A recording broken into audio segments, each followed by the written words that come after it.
Aujourd'hui, on voit la fiabilisation et le système de refroidissement, mais il manque un truc. On fait du bordel. Fais pas trop de bruit, hein, ça va? Non. Bon, il reste du boulot. Faut déjà qu'elle fasse moins de bruit que ça. Et surtout qu'on voit si maintenant, oui ou non, elle se refroidit. Et si elle bouffe pas de flotte. Foutre du vinaigre comme pas possible. On va la laisser tourner. On va la laisser chauffer. On vidange tout.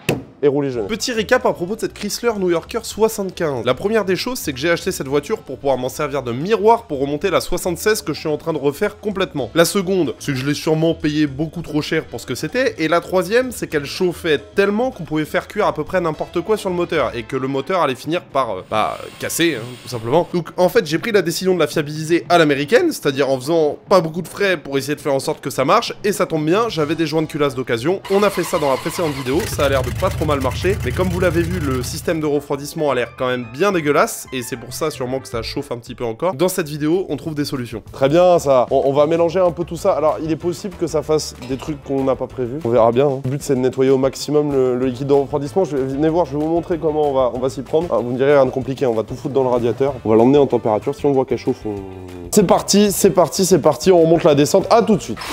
Voilà, on réveille pas tout le quartier, on va pouvoir la mettre en chauffe. On va se brasser dans la voiture.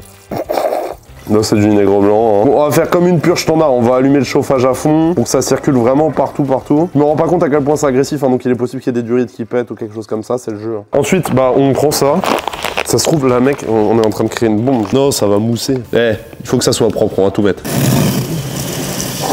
Ça, c'est l'entonnoir sur mesure pour toutes les caisses US que j'ai, c'est parfait. Ça fait des bruits, hein. On dirait mon ventre comme de la balle. Oh, je crois que ça fait des trucs, hein. C'est déjà en train de...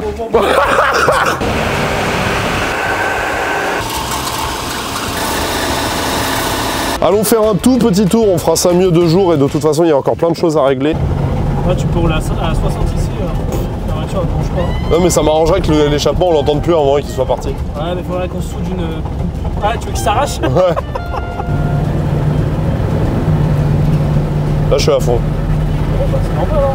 Entre ma ligne d'échappement qui traîne, la nuit et tout le bordel qu'il y a autour, c'est vrai qu'on dirait que ça se traîne. Mais vous allez voir dans cette vidéo que franchement, et moi le premier, ça m'a étonné.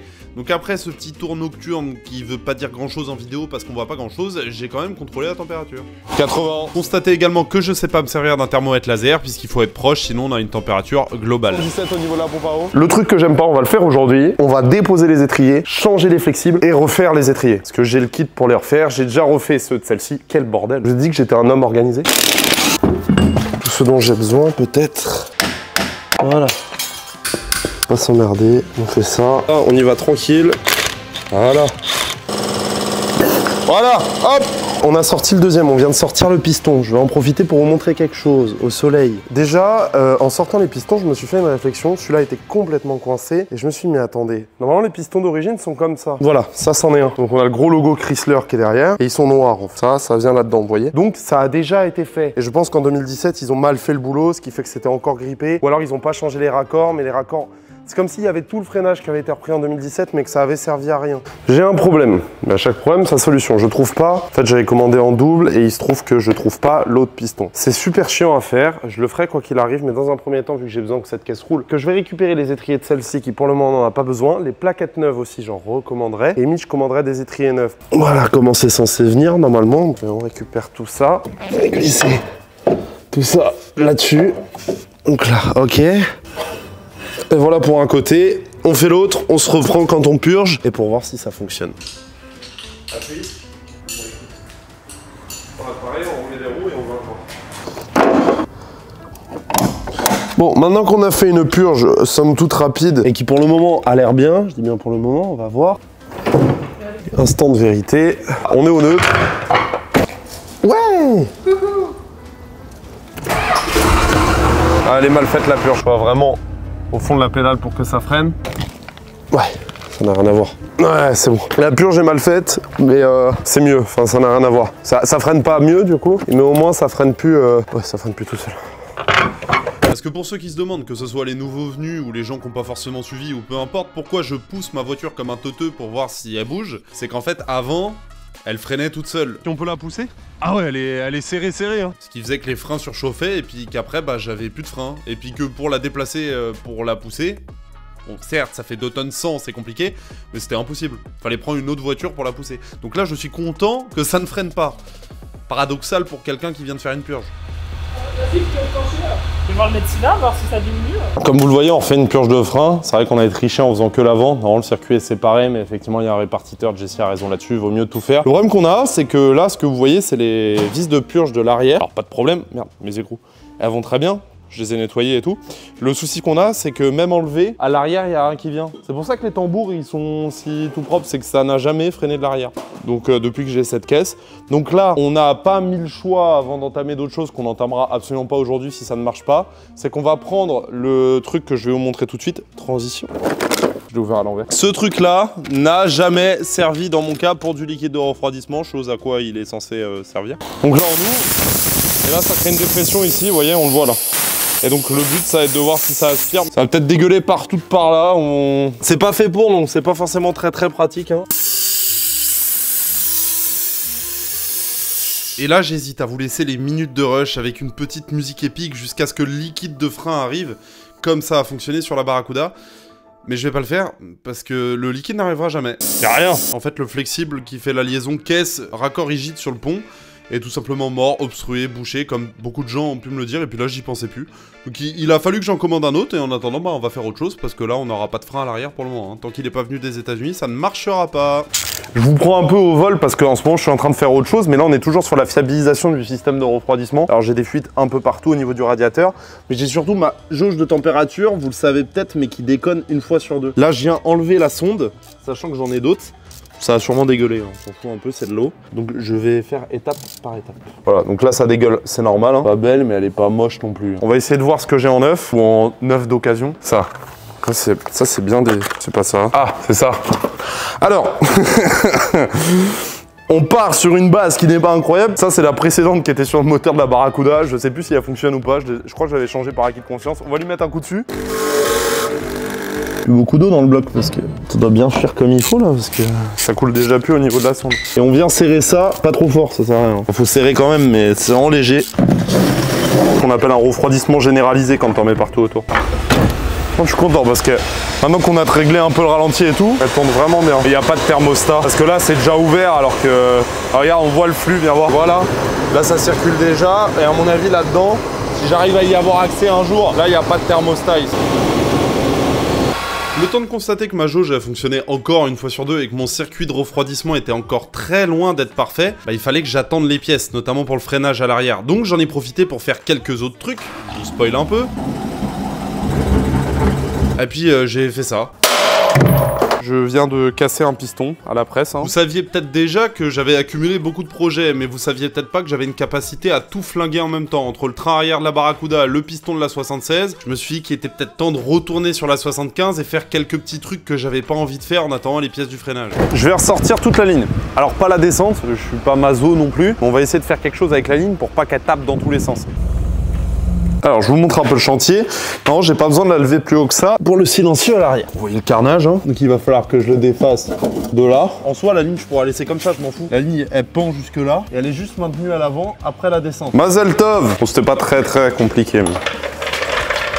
Donc maintenant que ça c'est fait, il me faut ce qui reste qui pendouille là.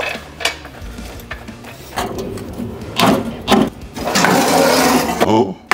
Bon, je vais ressortir la voiture. Il va falloir que je commande quelques trucs pour faire ma ligne éco-budget plus qui sera à peu près potable, donc on y revient un peu plus tard.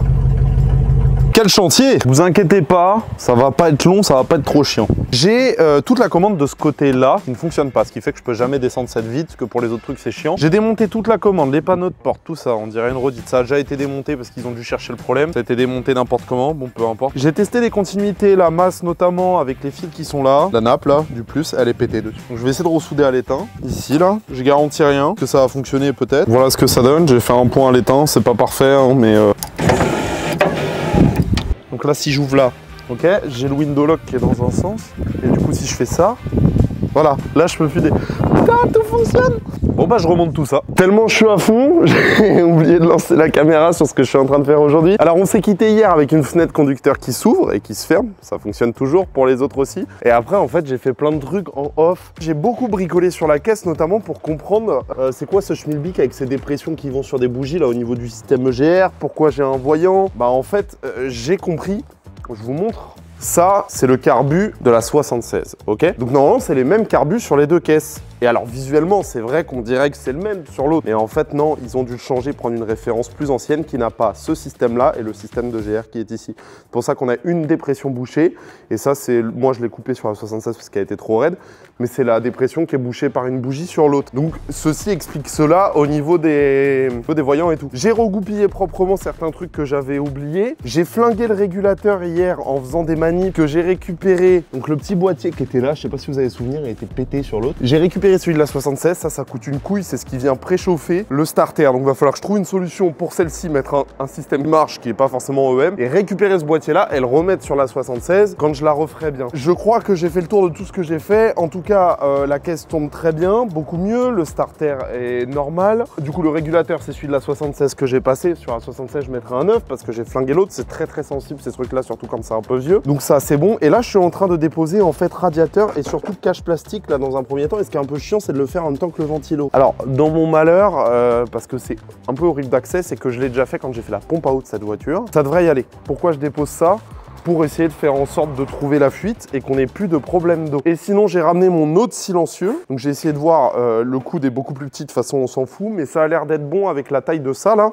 Donc on va faire un schmilblick, mais pas aujourd'hui. Aujourd'hui, je vais commander les pièces pour finir la ligne. Ça fait beaucoup d'infos, mais c'est plein de petits trucs chiants que j'ai fait et que je suis très content d'avoir fait, comme tout con, hein. Mais d'avoir changé l'ampoule ici, donc maintenant mon répétiteur de clignotant fonctionne.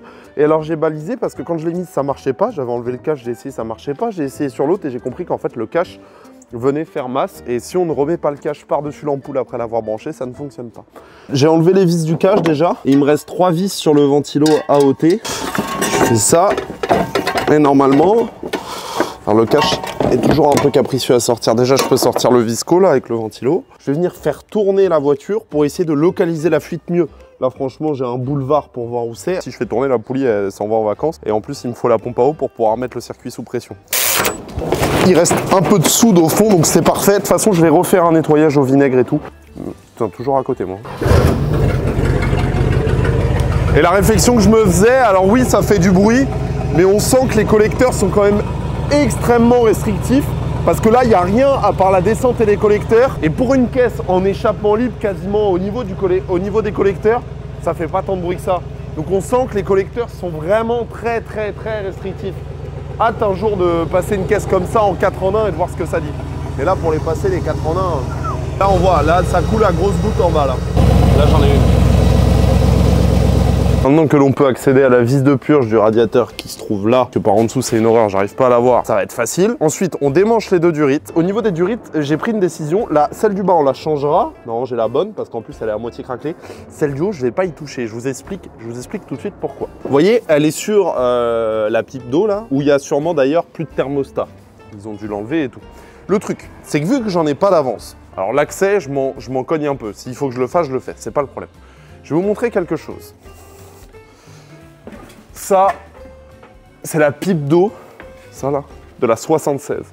Partie de mon lot de pièces que je garde. Vous voyez? Bien sûr que non, que vous voyez rien, parce que je vous le montre à contre-jour. Donc on parle de ça. Ça, c'est la pipe d'eau de la 76. Et vous voyez comment c'est bouffé? Tant que c'était dessus, ça ne fuyait pas. Mais si vous venez remettre une durite neuve là-dessus, il y a de fortes chances que ça fuit. C'est pour ça que j'y touche pas. Et bien sûr, le choix le plus judicieux est d'acheter une nouvelle pièce comme ça, surtout pour le prix que ça coûte. Mais au moment où je vous parle, au moment de la vidéo, donc au moment des rushs, je n'en avais pas encore.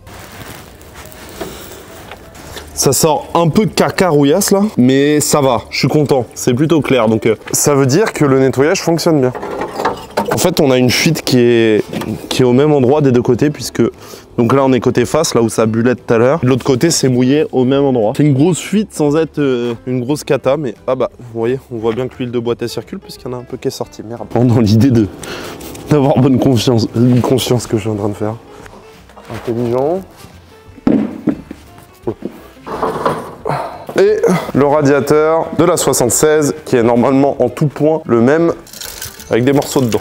Alors, les choses qu'on peut noter, c'est que j'ai remis les vis à leur place. incroyable. Et que là, il me manque le raccord qui vient là, qui doit être dans le barda là-bas. Je vais pas m'amuser à le chercher. Je vais transférer le raccord tout de suite, comme ça je n'oublie pas. Je vais retrouver l'autre si jamais il est là. Ah, c'est important ce que je vais vous dire, petit tips pour travailler comme moi, toujours brosser dans les bonnes conditions avec plein de trucs autour. Ça vous change vraiment un homme. Je profite de ce revissage pour vous rassurer sur un truc, enfin rassurer ou peu importe, il y a peut-être des gens. Je suis pas puriste pour dessous, mais tout ce que j'ai pris de la 76 a pour but de retourner sur la 76. Maintenant que ça c'est fait, eh bien messieurs, dames, on prend, on pose là, on se munit du tuyau d'arrosage au raccord pété. Je sais pas si c'est bien, si c'est pas bien de faire ça. Enfin, je me doute que c'est pas le truc optimal. Mais en déchetterie, ils m'envoient me faire voir, de toute façon. Et puis pour rincer, pas faire des allers-retours. Là, c'est de l'eau. Alors, il y a peut-être des petits morceaux qui vont sortir, bien entendu. Soyez rassurés, je ne vidange pas sur les plaques d'égout. Le but, c'est que ça dégueule de l'autre côté. Hein.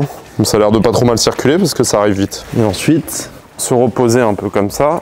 On a quand même une sacrée différence d'état, hein. 75 à gauche, 76 à droite. C'est vrai qu'on voit que la 76 a beaucoup moins de bornes et a surtout été mieux stockée. Donc j'ai bon espoir que ça y aille. J'ai nettoyé mes petites vis de radiateur. Et alors un conseil que je vous donne, que je n'applique pas moi-même mais qui est pas mal, pour placer facilement un radiateur. En général, vous avez des enclaves. Du coup, vous pouvez présenter les deux vis en les approchant pas trop pour pas que ça vous gêne, mais vous pouvez les approcher quoi. Vous venez faire gaffe à pas taper le faisceau et pas faire frotter un collier dans le faisceau aussi. Et là, vous venez de faire glisser en lieu et place. Et là, les deux vis du bas maintiennent. Ensuite, vous pouvez placer vos vis du haut, serrer les vis du bas et rouler jeunesse. Maintenant que ça c'est fait, on va pas aller plus loin sur le remontage, on va juste rebrancher les durites, on va faire comme on a fait avec le précédent radiateur, la faire tourner avec de la flotte, voir si celui-là fuit et si la caisse monte bien en température. Faut pas que j'oublie de resserrer mes colliers, sinon ça va me faire tout drôle. S. Là, je suis content là. 8. C'est la durite.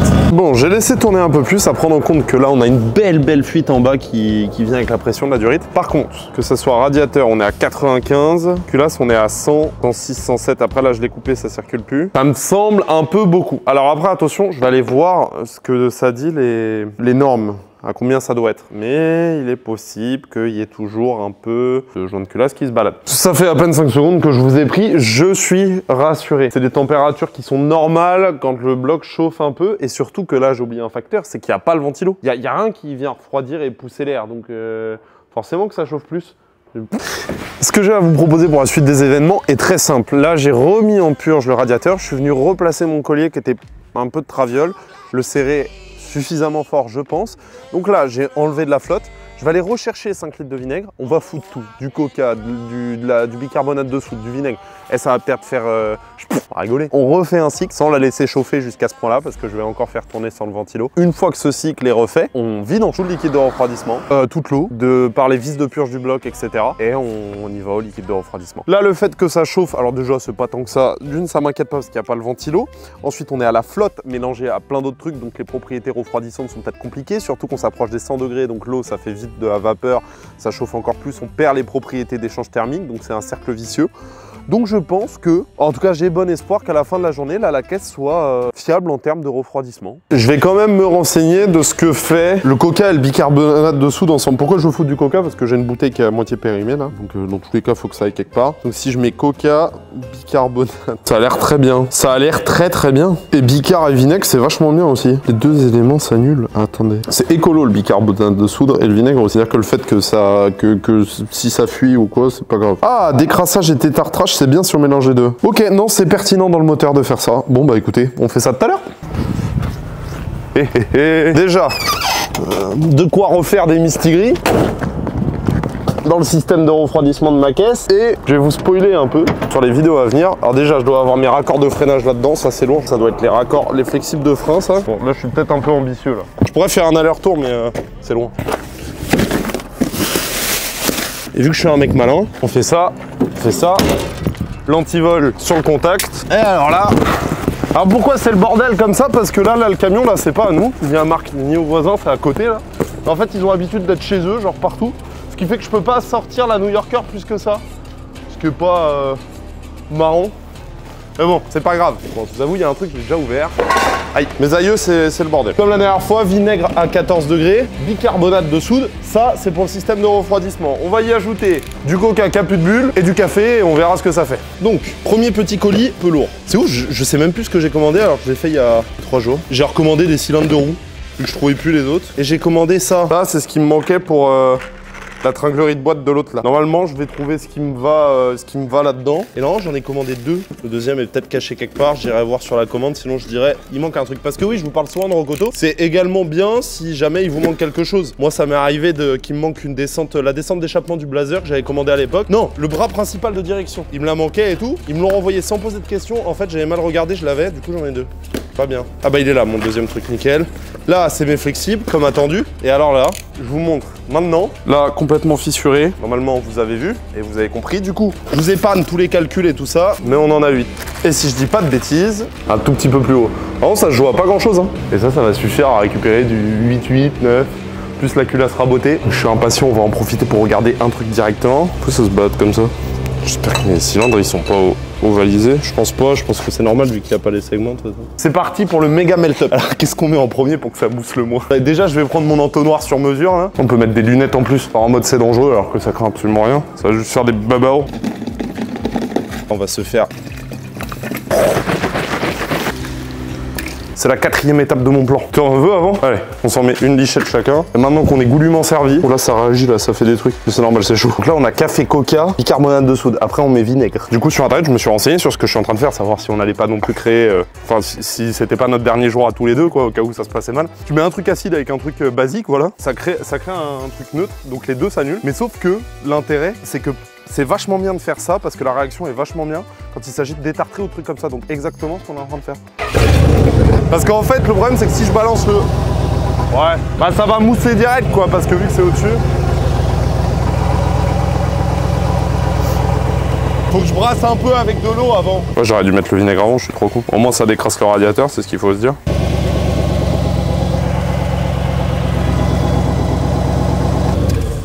Là, on a le coca qui arrive là. Voilà, là j'aime bien là. Le point le plus chaud que j'avais tout à l'heure, c'était ici là, au niveau du passage de la pompe à eau. Putain les mecs, achetez du bicarbonate de soude. Hein. Finir ça. Et là on va venir combler avec de l'eau. Attendre qu'elle se refroidisse un peu en montant ventilo et tout. Comme ça, elle va se refroidir au maximum. Normalement, j'ai plus de fuite, normalement. Hein. Bon, là, c'est difficile de voir, il y a de la flotte partout, mais normalement. On monte le ventilo, tout le bordel. Comme ça, elle a le temps de se refroidir, le cache, etc. Et ensuite, une fois que les culasses sont, on va dire, à 40 degrés, 30, parce que c'est long à refroidir un moteur comme ça, on refait un cycle sous pression et on vient tout vidanger. On va essayer de le laisser travailler tout seul un peu.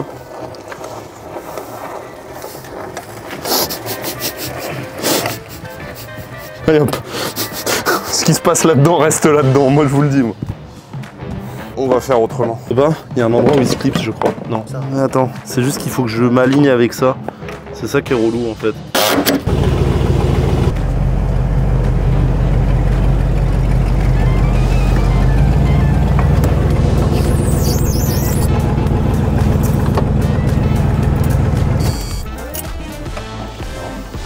Aïe aïe aïe. On va se faire le raccord de freinage qui est de l'autre côté. Là, on va vidanger le pont en même temps. Pourquoi? Parce que la ligne de frein, elle passe par-dessus. Donc je vais profiter du fait qu'elle soit déconnectée de ce truc-là en espérant qu'elle ne pète pas. Parce qu'on change ce raccord-là, ce flexible-là. On va croiser les doigts pour qu'elle ne pète pas. Et une fois que c'est fait, comme ça, on peut faire le pont en même temps. On remet tout. On commencera à avoir une bonne caisse. Ça vient bien ou ça s'est arrondi? Ah, ça vient pas bien. Ah, on va peut-être être reparti pour faire des raccords, mon pote. Ah, là, il y en a un, c'est bon. C'est bon. C'est bon? C'est bon, là, non? Le filet, il fait la taille de la planète ou... C'est fait, c'est bon. Donc là, il n'y avait rien qui sortait, tout était par là. Putain, mais ma coupée, c'est... Bah d'accord. Bah t'as rien dedans. Tu dois avoir un bouchon quelque part. Bon bah poubelle. Hein. En fait, c'est bouché là. Oui. Ouais, c'est ça, au raccord. Aïe. C'est bon. Oh, c'est nickel. C'est la fin là. Ah, pâte à joint. Ok, là, il vient complètement. Oh, elle est pas dégueulasse lui. Après, est-ce qu'il y en a encore beaucoup? C'est ça la question. Ouais, ça a l'air. Messieurs, dames, c'est un autobloquant. Ah oui, c'est un autobloquant, mais il est vert. Je dirais pas que c'est un autobloquant, c'est peut-être ce qu'on appelle un glissement limité, ça, du coup.